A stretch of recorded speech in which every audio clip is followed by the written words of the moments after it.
તો વંદે માતરમ મુદ્દે નીતિન પટેલે મોટું નિવેદન આપ્યું છે અને કહ્યું કે સંસદમાં વંદે માતરમ મુદ્દે એક દિવસની ચર્ચા થઈ. નવી પેઢીને વંદે માતરમ વિશે ખબર જ નથી. શાળામાં વંદે માતરમ ગાયું અને ઘર ભેગા થઈ ગયા. નીતિન પટેલનું કહેવું છે કે ફિલ્મો વિશે ખબર છે પણ દેશભક્તો વિશે ખબર જ નથી. મેસી ભારતમાંથી 50 કરોડ લઈને જતો રહ્યો તેવું પણ નીતિન પટેલનું કહેવું છે.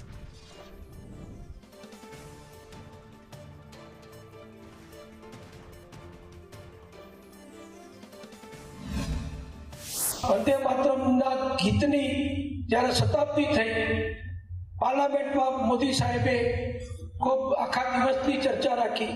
નવી પેઢી તો ખબર જ નથી કે કોણ કોના લેખક છે. ખાલી નિશાનમાં ગવડાયું ને ગાયું ને ઘર ભેગા થઈ ગયા.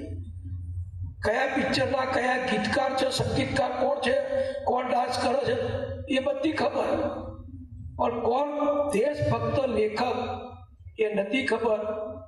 કાગડા વાસ નાખીને છોકરાને નાનું હોય પવિત્ર એને ઉપર ધાબામાં લઈ જઈએ કે કાગ વાસ લે કાગ, એટલે એ નવાઈ લાગે કે આ ખીર મને નહીં આપતા ને આ નાખી દે છે અને કાગડો બાગડો તો દેખાતો નથી.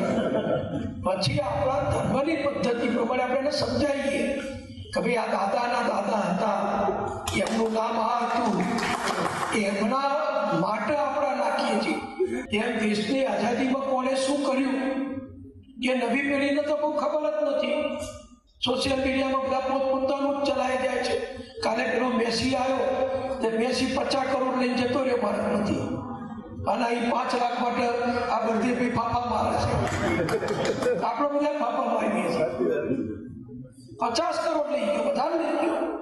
મેં તો જે છાપામાં વાંચ્યું, હૈદરાબાદમાં તો એની જોડે ફોટો પડાવવો હોય તો 10 લાખ રૂપિયા બોલો, અને એમાં લાઈન લાગી હતી.